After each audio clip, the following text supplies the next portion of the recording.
very good evening once again from the sports desk. It's taken a few years, but Sascoc have finally relaunched Operation Excellence. The program aims to fund athletes as they prepare for major events, including the Summer Games and the Commonwealth Games. Besides potential medalists, young athletes have also been targeted as Sascoc looks beyond the current crop of talent. eNCA sports reporter Hloni Mtimkulu was at today's announcement and joins us now in studio for more information on the program. Good evening to you, Hloni. So, the challenges that have been faced since 2018, I mean, what have been the biggest reasons for why Operation Excellence had to be essentially stopped at that particular time, and now that we've got it back? So what has Sascoc been dealing with in that 5 years? So, first of all, you remember that there was the Sascoc Commission, the hearings into the state of Sascoc, and there were things that were happening there that, according to Sascoc, weren't appealing to potential sponsors. So they were hit with financial issues, needing to finance their own athletes, so that was a big thing. They had lotto funding that was cut.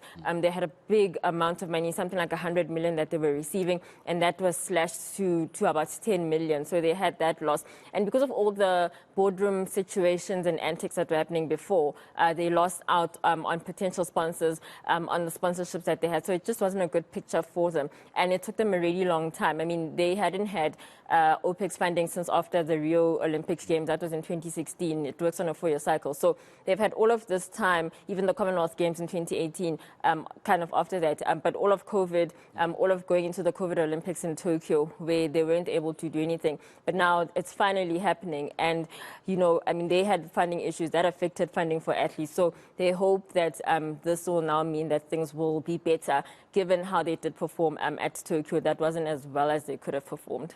Didn't get a track medal at all when we, 5 years before that, we actually smashed world records in the 400 meters. And, it's been quite a bit of a difficult situation. And you now have athletes that, even without the funding, still manage to get medals, albeit in the pool, break records in the pool.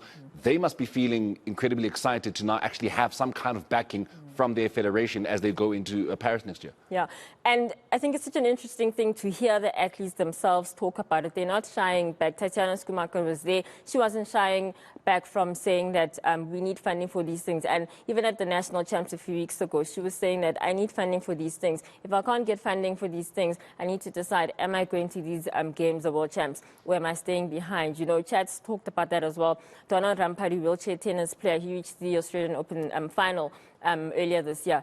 So they're now talking out about the fact that, I mean, it's one thing for us to perform, to do well, to have people at the airport welcoming us, but it's another thing to say, where is the support? Who's funding us? Who's helping us? Who's helping me with my psychological needs? Who's helping me get myself around the logistics of that? So Tatiana, who has been very vocal about this, had a little something to say about that.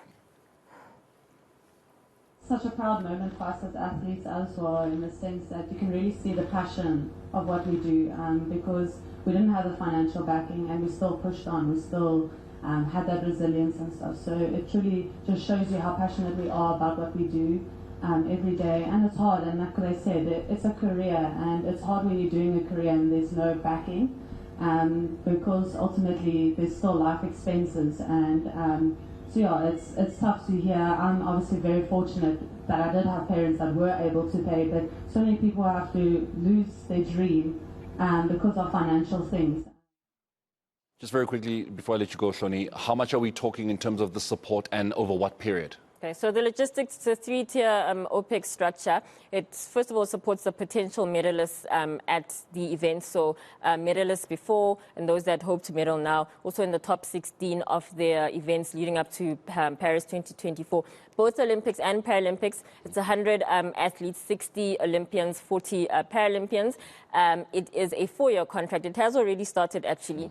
It's a 4-year contract, and it's 66 million rand. They're looking at around 15 million rand every year, but potentially adding on to it. They are still looking for 3 more sponsors to join that, so that's not enough. So we'll see. Hopefully, you know, there will be more sponsors. But I think given that for so long there was nothing, this is now something that will hopefully help the athletes leading up to Paris. You know what? There's a start, and all we need really for Sascoc and the athletes is a start. And of course, that is where we are at now. We're going to be leaving it from the sports desk for now. Just talking about Sascoc and the money that has now just been pumped into the federation as we look to build to getting more medals at the Paris Olympics next year. Of course, coming up now is The Last Word with Shahan Ramkisu.